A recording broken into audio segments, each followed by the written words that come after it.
Ok. Vale, muchachos, gracias por regresar nuevamente. Seguimos entonces, Santiago, quedamos entonces en la parte de No Man's Sky, videojuego que supuestamente iba a salir en 2016, a mediados de 2016 y se retrasó. Ahí quedamos en ese pedazo que usted nos estaba explicando. ¿Vale? Sí, señor. Listo, Santiago. Continúa entonces. 3, 2, 1. Bueno, retomando con el tema de No Man's Sky, fue atrasando su lanzamiento posteriormente por decisiones de limpiar el código, agregar nuevas mecánicas y muchas cosas que fueron prometiendo. El productor Will, Will Bryan cayó en lo mismo que cayó en el desarrollador de Yandere Simulator, el cual fue la mentira compulsiva. Finalmente lanzándose el 24 de julio de 2018 junto para PlayStation y para PC, el juego resultó ser éxito en ventas debido a que era muy esperado por la comunidad, debido a sus mecánicas y a que era un aire fresco en todos los lanzamientos que habían habido ese año. Dicho juego prometía la exploración, diferentes temáticas, ambientes, climas, criaturas, comercio con otras especies nativas de esos planetas, dando como resultado final una absoluta decepción para la comunidad. El juego no solamente estaba mal optimizado, habían varios errores.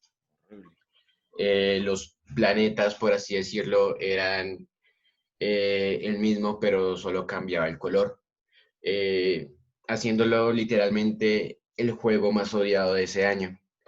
Pero en vez de insultar a sus fans y a la gente que decidió apoyarlo y que se da cuenta de sus mentiras, tal como hizo Yandere Dev, decidieron adoptar una postura más recíproca, más empática y agacharon la cabeza.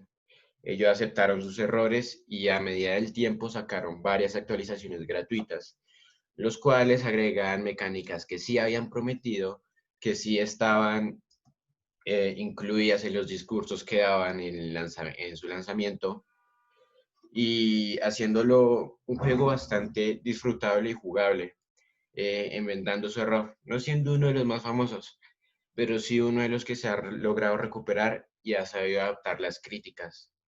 Y como moraleja o enseñanza, quiero decir que el feedback es bueno, pero siempre y cuando se haga respetuosamente. Mucha gente con el tema de Yandere Simulator no atacaba directamente la jugabilidad, sino atacaba al desarrollador, como su forma de ser y actitudes que él tenía, los atacaba, lo cual desembocó en que el desarrollador tomaba una postura más defensiva y respondiera con más insultos. En cambio, No Man's Sky decidió tomar una postura más amable, aceptando sus errores y creando actualizaciones para que se pudiera convertir en el juego que prometió ser y que debió ser desde un principio. Entonces, es muy importante eso para el desarrollo orgánico y para que se desarrolle una comunidad sana dentro del videojuego. Muchas gracias. Bueno, Santiago, eh, digamos que bien, hay que vocalizar un poquito mejor, hay que abrir un poco más la boca a la hora de hablar para poder dar los conceptos. Noté bastantes espacios de lectura en algunos apartes de tu intervención. Hubo mucha seguridad, se nota que hay mucho conocimiento, que le gusta muchísimo el tema de los videojuegos. Personalmente debo decirle que tuve la posibilidad de conseguir este No Man's Sky y pues para mí fue un verdadero y total fiasco. Lo devolví inmediatamente, no tuve la posibilidad de disfrutar las nuevas actualizaciones, pues la verdad no quise, me sentí absolutamente estafado. Gasté 120,000 pesos de mi vida en esa cosa, afortunadamente me lo devolvieron. Mm, pero Claro, no, profe, es que mucha gente se sintió estafada y hizo lo mismo que usted. Y no fue un desastre. instantáneamente Ebro devolvió eso. Fue un desastre en ventas después de que se habían dado cuenta de las cosas que le faltaban al juego. Horrible. Fue terrible, terrible. O sea, realmente me sentí así como con el Pro Evolution 2014. Pero bueno, en cuanto al tema de su intervención, Santiago, básicamente es empezar a trabajar un poco más el tema del estilo, ¿vale? Y la vocalización, abrir más el compás de la boca para poder expresarse, porque hay palabras que no las está pronunciando correctamente, ¿vale? Hubo mucha seguridad, se Señor. nota que le gusta el tema, ya se lo había dicho, y tener cuidado, obviamente, con la vocalización, pues vienen también problemas en la pronunciación de las palabras. ¿Listo? Eso Sí, es, señor. Santiago. Muchas Listo, profe. gracias. A usted. Bueno, ¿quién sigue? Recuerdo que han pasado Jonathan, Adrián, David Cardoso, Elías, Juan Sebastián Buitrago, María Fernanda Cadavid, Nicolás Cortés, Milena López, Kevin Silva y Santiago Daza. Yo puedo hacerlo, profe. Claro que sí puede. ¿Listo, José? Bien, de momento. Ahí sí me escuchan bien, sí, cierto. Sí. Bien, ¿Está listo, con profe. gripa? Sí, un poquito. Bueno, Listo. José, ¿preparado? Sí, señor.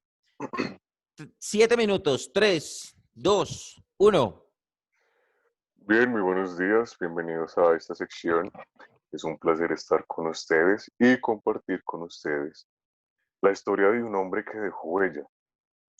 En lo personal, así lo considero yo, ¿no?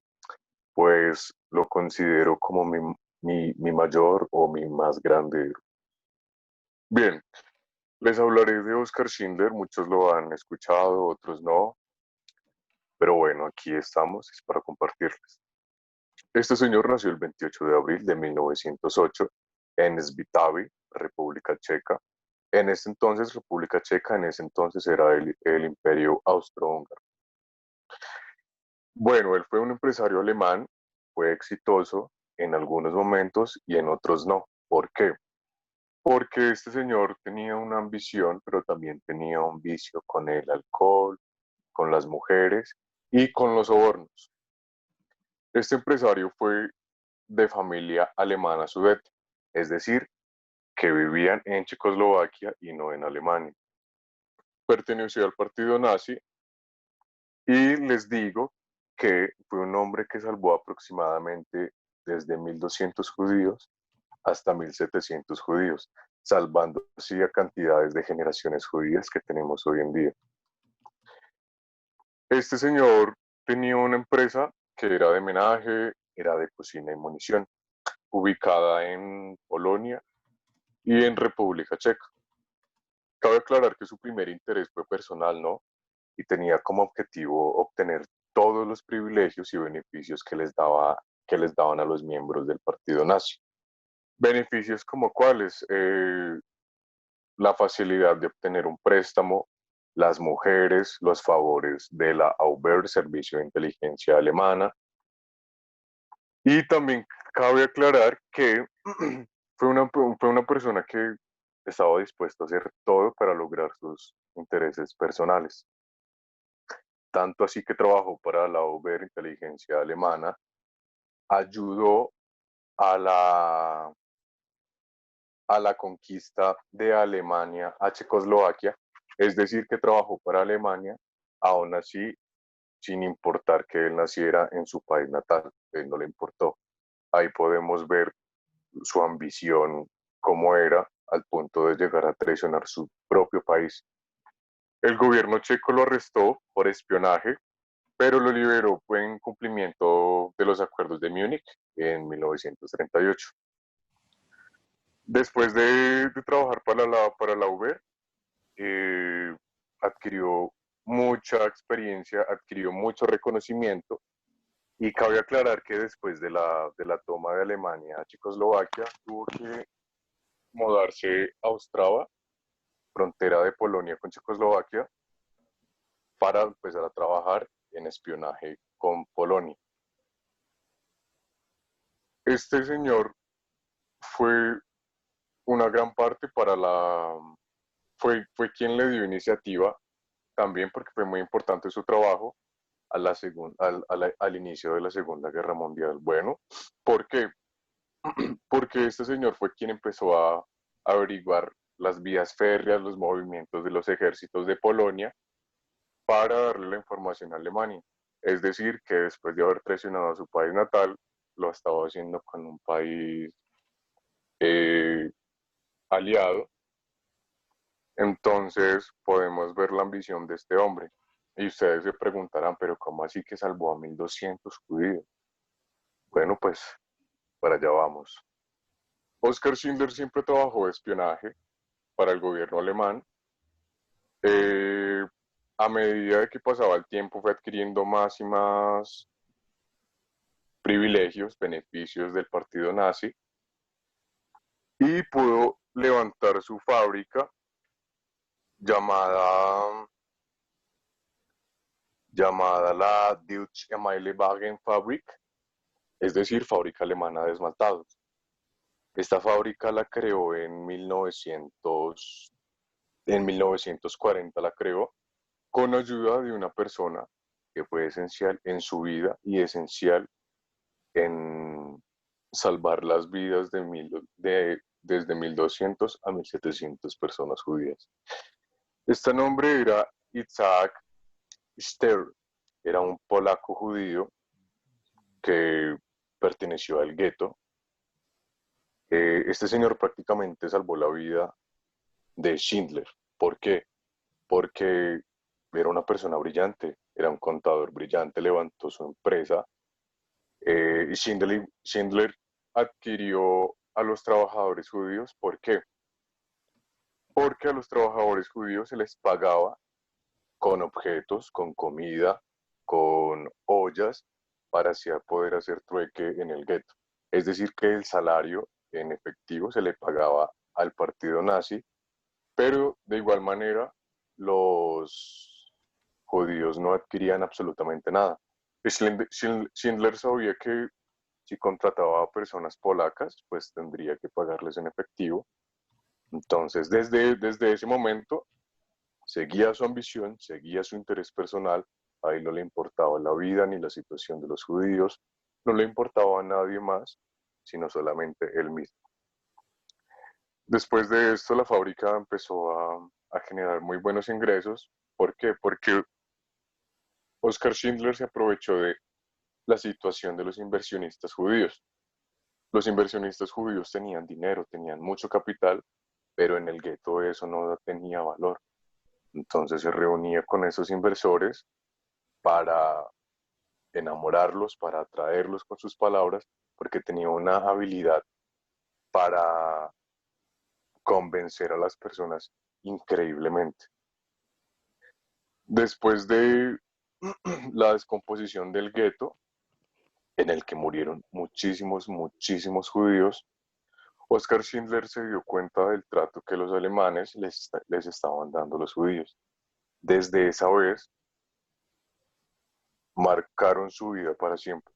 Prácticamente este hombre que traicionó a su país, que ayudó a la conquista de Polonia, que traicionó a miles de personas, que sobornó, que estafó, se vio vulnerado al ver cómo era el trato hacia los judíos por parte de los alemanes.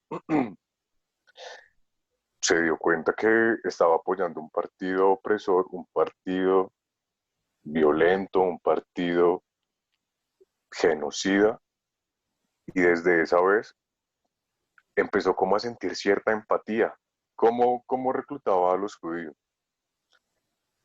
Desde ese José, momento en el que se dio, señor, se acabaron los 7 minutos. ay, caramba. Ah, Bueno, bueno, sí, nos y quedó faltando esa parte de la historia. Ahí es donde debe primar un poco la brevedad en algunos conceptos, ¿vale? sí, Se nota que hay muchísimo conocimiento sobre Oskar Schindler, un, ujú, digamos que, héroe del holocausto nazi, o por lo menos así lo consideran los israelíes. ujú, Eh, en cuanto a su intervención, pues hay, obviamente, dada esa idolatría que usted manifestó hacia este personaje, hay mucha seguridad a la hora de emitir los conceptos. Sin embargo, pues hay que abreviar un poco las historias. ujú. Es una historia supremamente muy apasionante, pero recuerde que tiene la presión del tiempo, Sí, ¿vale? es muy larga, sí, también. Hay que tener en cuenta las redundancias. Usted está utilizando muchas redundancias en sus intervenciones y una cosa que usted tiene, que la hizo en 3 ocasiones, y es que hay que cerrar las frases, hay que terminar las oraciones, porque usted llega y dice, por ejemplo, bueno, les voy a contar la historia de Oscar Schindler, que es bueno, él nació en Austria en 1900, y al fin, ¿qué es? ¿Es su qué? Sí, sí. ¿Cierto? Entonces, tener cuidado con eso. Ese tipo de detalles denotan inseguridad a la hora de dar una exposición. ¿De acuerdo? Sí, señor. Entonces, tener mucho cuidado con ese tipo de detalles, ¿vale? Y cuando revise la grabación se va a dar cuenta. Mm. ¿Listo, José? Muy Sí, señor. interesante. Muchísimas gracias. A usted, profe. ¿Quién quiere continuar? Yo, profe, quiero continuar. David. Sí, señor. Ok. Permítame un segundo, yo cuadro aquí el cronómetro. ¿Listo, David? Listo. Yo quiero compartirles más o menos como un estilo de reflexión y la he titulado Falcao García, una historia de vida. Es un futbolista colombiano que juega como delantero en el Galatasaray de la Liga de Turquía. Debutó a los 13 años en el Club Lanceros de Boyacá, de la segunda división del fútbol en Colombia. Siguió su carrera por muchos lugares del mundo. En 2001 tiene la oportunidad, luego de muchos esfuerzos de su familia, tiene la oportunidad de viajar a Argentina a probarse en el club River Plate. Allí llega al equipo juvenil, donde tiene que pasar alrededor de 4 años. Y luego de estos 4 años llega el técnico Reinaldo Mostaza Merlo, quien le da la oportunidad de llegar a primera.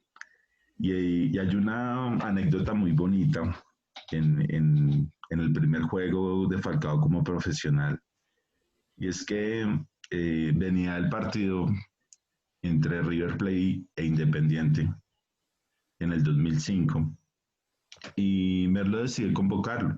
Cuando Merlo lo convoca, luego del almuerzo, se acerca hacia Falcao y Merlo le pregunta si él estaría en condiciones de jugar algunos minutos.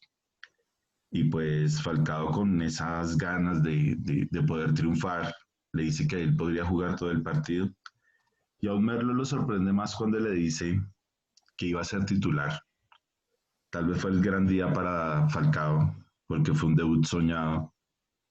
Esa tarde tiene la oportunidad de marcar 2 goles y todo el mundo coreaba su nombre.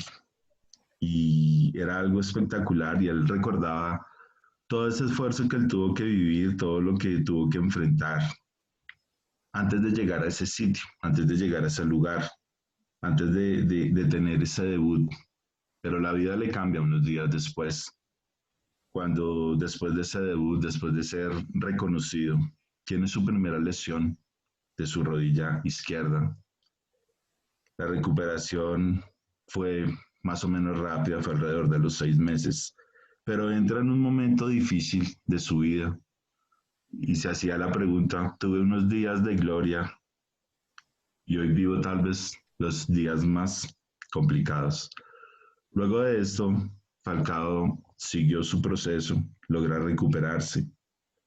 Tiene un proceso bastante bueno, donde allí está en River hasta el año 2009, luego de allí pasa al Porto, luego de allí pasa al Atlético de Madrid y están algunos clubes más de Europa, donde también hoy en día es el máximo goleador de la selección Colombia. Pero viene algo muy triste y es en el año 2014, en el mes de enero. Tal vez muchos futbolistas, el deseo era llegar a ese gran mundial en Brasil en el año 2014. En el mes de enero Falcao tiene una lesión de su rodilla.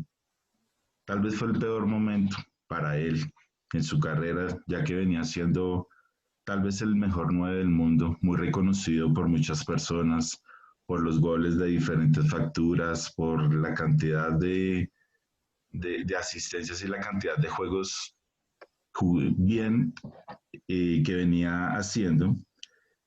Pero llega un momento triste donde ve muy lejos poder jugar un mundial, trata de recuperarse, trata de hacer todo lo posible, se puso en las mejores manos de los mejores médicos, trató de hacer de todo, pero tal vez fue imposible porque quiso acelerar los procesos y en la vida no podemos acelerar los procesos, cada proceso hay que vivirlo.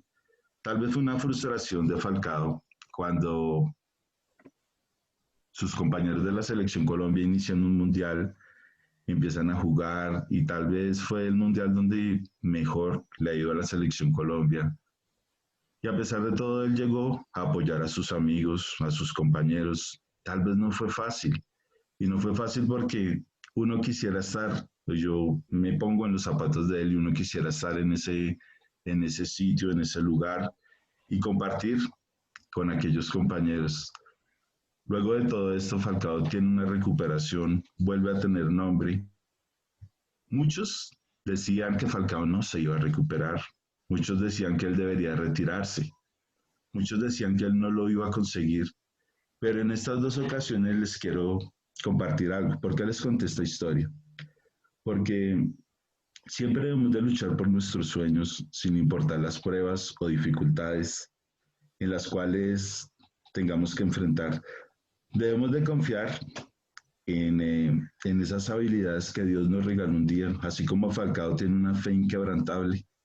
Nosotros tenemos que creer en lo que Dios puso en cada uno de nosotros, porque esos sueños siempre se cumplen, esos sueños siempre están ahí, pero cada día debemos trabajar para ser mejores. Tal vez en estos momentos de dificultad Falcao trabajó en silencio, sin importar lo que dijeran los demás y creyendo siempre en que él iba a poder lograr todo lo que se había propuesto. Eso es todo. Muchas gracias. Bueno, David, bien. Digamos que hay que proyectar un poco más la voz, ¿vale? Y tener mucho cuidado también con la pronunciación de algunas palabras, vocalización en cuanto al tema de la exposición. Y ojo, tener mucho cuidado con los datos que usted está dando o va a dar. Porque usted dijo que Falcao debutó con el técnico Reinaldo Merlo, y eso no es cierto. Él debutó con Leonardo Astrada en 2005. Pues ¿Vale? dice que el primer partido completo, pues según lo que he investigado, ¿no? Sí, pero usted no dijo eso. Bueno. Usted dijo que su debut fue con Reinaldo Merlo y el debut fue con Leonardo Astrada, ¿vale? O por lo menos Leonardo Astrada era el entrenador de River en esa época. Se lo dice un hincha de River, Bueno. ¿vale? Bien, David, entonces tener cuidado con eso, pilas con la pronunciación, pilas con la vocalización a la hora de hacer sus intervenciones, ¿vale? Vale. ¿Quién sigue? Profe, yo, buenos días. Hola Natalia, ¿cómo estás? Me estabas hablando aquí por Bien, el chat. sí, es que he tenido Eh, muchos problemas de internet no, y dale, me ha no te sacado muchas preocupes. veces, pues este momento está estable. Y también estoy un poco agripada, entonces. eh, Bueno, listo. En primer lugar, bueno, lo de la internet, digamos que nos está pasando a todos, así que no te mm, preocupes por eso, ¿vale? Lo de la gripa, pues tienes que cuidarte, ¿vale? Para que eso no te vaya a afectar más. Sobre todo en este tiempo que estamos tan paranoicos con el tema del coronavirus. ¿Lista, oye, Natalia? profe. Sí, Bueno, regálame un segundito. Cuando quieras, 3, 2, 1. muy buenos días. Hoy vengo a hablarles sobre algo que se puede comer, se puede bailar o se puede cantar. Y sí, vengo a hablarles sobre la salsa. Y no, no la que viene acompañada sobre la comida, con una comida, sino del estilo musical bailable latino internacional. Bueno, voy a hablarle un poco sobre los orígenes, sobre cómo se baila y un poco de los tiempos y de sus mayores representantes. Para empezar, las raíces de la salsa no vienen de un punto determinado, sino de varios, porque este género musical es el resultado de la fusión de diversos aspectos de la cultura musical de varias etnias. Principalmente tenemos a África, desde el tráfico de esclavos, que ellos llegaron hacia el Caribe con sus ritmos que adoraban a los dioses. Esto llevó al Caribe a fusionarse y a crear una base de lo que hoy conocemos más o menos como salsa. Tenemos a Cuba, que con los ritmos africanos mezclados con el danzón y la música cubana dieron origen al ritmo musical que conocemos, se llama el son cubano. Eh, Con el pasar de los años, como todo tiene que evolucionar, los músicos y bailarines de la época también tenían que hacerlo. Entonces, a lo que ya existía, se le agregaron diferentes ritmos, diferentes velocidades y diferentes estilos a, a lo que ya se tenía. Con esto apareció el mambo en los 40, el cha-cha-cha en los 50, la pachanga en los 70, el songo en los 80 y la timba en los 90. Les voy a hablar sobre un lugar ubicado, bueno, en Estados Unidos, más o menos para la época de 1947, donde se organizaban fiestas de música latina, específicamente pues el mambo. Eh, Aquí sonaban mucho dos exponentes de la música, que son los dos Tito, que son Tito Rodríguez y Tito Puentes. Ellos eran dos músicos puertorriqueños que le agregaron todo el sabor de su tierra a este ritmo.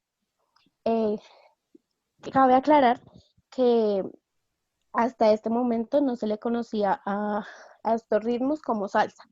Fue más adelante que se agregó el jazz y la música afrocaribeña que crearon lo que conocemos hoy en día como salsa. Entonces podemos concluir que el palladium, el mambo y el cha-cha-cha son los padres de la salsa, aunque no es como lo conocemos hoy en día. Ahora les voy a hablar un poco sobre el baile en la época y cómo fue evolucionando. Los pasos de la época no es nada como lo conocemos hoy en día. Los pasos eran muy abiertos y no se tenía una estructura para seguir, así que cada quien bailaba a su estilo. Entonces, si tú bailabas hip hop, venías y le agregabas un poco de este estilo a tu baile. Igual si bailaba jazz. Entonces apareció Eddie Torres, que es un joven puertorriqueño que aprendió a bailar el mambo solo viendo bailarines en el club. En el club me refiero a Palladio. Eh, en este tiempo, como todo iba evolucionando, aparecieron cosas nuevas en el baile, que son como los giros y pasos innovadores, como el crossbody, perdón. Eddie Torres decide enseñar teoría musical, estandarizando los tiempos de la música en el baile. Entonces aquí me voy a meter un poquito a explicar cómo son los tiempos a la hora de bailar. La salsa se baila en 8 tiempos musicales. En los 3 primeros damos 3 pasos y en el cuarto hacemos una pausa igual que en el octavo. Esto viene a contarse de esta manera: 1, 2, 3, 5, 6, 7, omitiendo el cuarto y el octavo, porque esto va con la musicalización o con la música de la salsa. El ritmo lo lleva la clave y el tambor. En 1980, Eddie Torres ya formalizó la salsa como tal en otro tiempo que no era el 1 sino el 2. Entonces apareció la salsa one-two. Y bailarines profesionales aprendieron sus pasos y su técnica, y de ahí en adelante empezó el auge de la salsa. La formalización de la salsa permitió que se volviera más comercial y se pudiera enseñar. Entonces, muchos bailarines profesionales de la época decidieron enseñarlo y volverlo como un negocio. Y aquí un poquito ya acabo con la historia de la salsa. Hoy en día existen muchos tipos a la hora de bailar, muchos estilos de baile, pero les voy a hablar sobre 4 importantes, que es la salsa cubana, la salsa en línea, la salsa caleña y la salsa puertorriqueña. La salsa cubana se baila en un círculo imaginario y con las manos enlazadas todo el tiempo, formando las piruetas y adornos al bailar. La salsa en línea se baila en una línea recta imaginaria y se utiliza mayormente en concursos y exhibiciones, ya que se puede apreciar mejor los movimientos. La salsa caleña, la que todos bailamos en las fiestas, se destaca porque sus pies y caderas van muy rápido y también por sus acrobacias durante el baile. Y la salsa puertorriqueña se baila más lenta, es un poco más gozada y también empieza en un tiempo 2, como lo enseñó Eddie Torres hace muchísimos años. Uno de los mayores exponentes de la salsa, seguramente ustedes conocerán alguno, son Héctor Lavoe, Celia Cruz, Willy Colón, Rubén Blades, Gilberto Santa Rosa y Frankie Ruiz. Aquí quiero hablarles un poco de Fania All Star, que es una agrupación que apareció hace mucho tiempo de salsa latinoamericana, que fue primera en participar en demasiados concursos y fue ¿cómo les podría decir? Un referente hacia la música latina. Aquí también, pues acá podemos encontrar muchos de los referentes que les dije, como Celia Cruz, Héctor Lavoe y Willy Colón. Muchísimas gracias y hasta ahí fue todo. Bueno, se nota que estabas controlando el tiempo porque terminaste justo cuando ya se iba a acabar. Bien, Natalia, digamos que en el tema de la respiración, pues es lógico, si estás con una afección gripal, pues es muy difícil tratar de controlar eso. Hubo momentos en donde te quedaste sin aire y aparte de todo, pues se notó, ¿no? En esas partes donde dabas esas respiraciones, esos suspiros profundos. Y otra vez volvías a tomar aire, ¿vale? Entonces hay que tratar de controlar eso. Esos son ejercicios de respiración.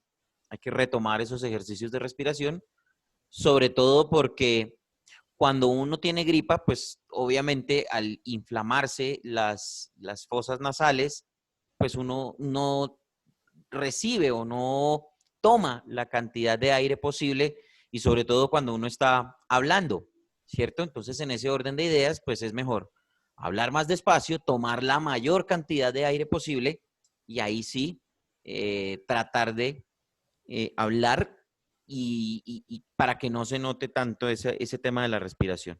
Es simple disciplina de ejercicios de respiración.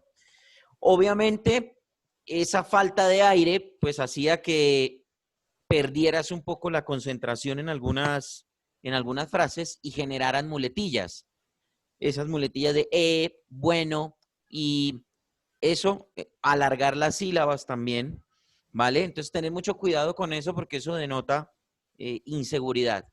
Sin embargo, hay muchísimo conocimiento sobre el tema, hay una buena investigación al respecto. Sin embargo, hay pedazos en donde estás apelando más a la lectura que a la propia explicación personal.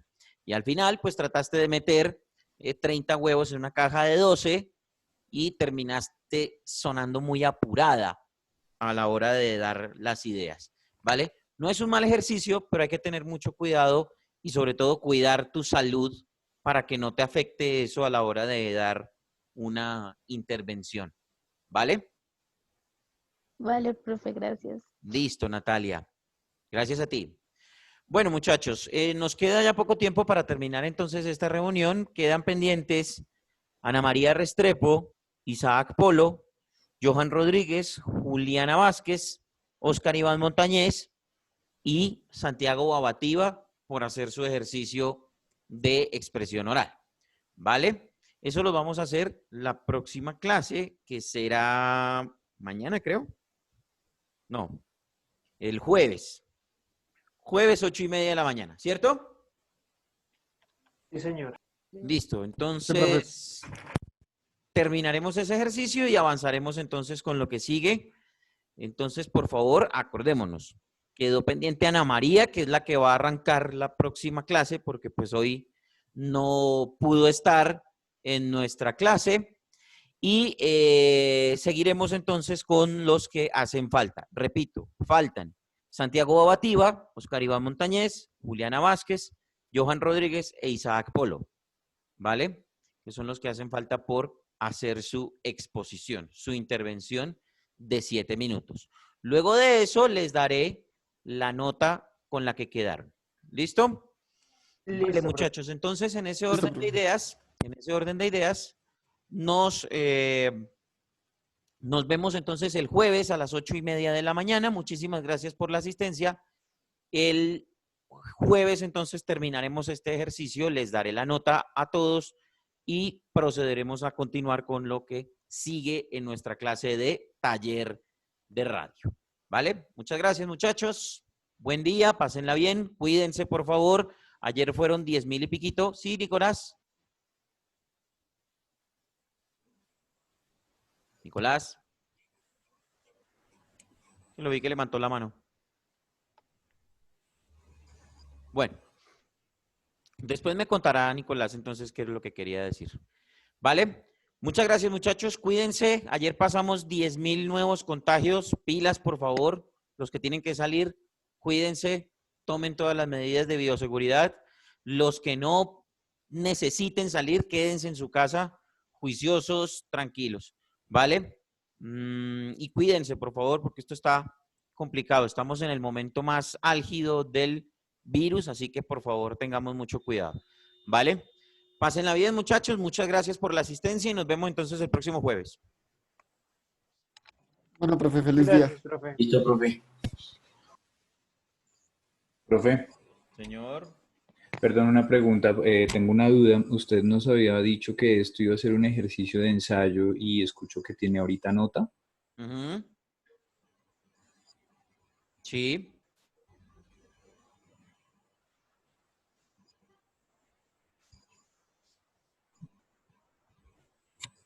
¿Eso era? Pues sí, porque pues tenía entendido que era ejercicio de ensayo, no que era calificable. Sí, claro. Es calificable. Ok, gracias, profe.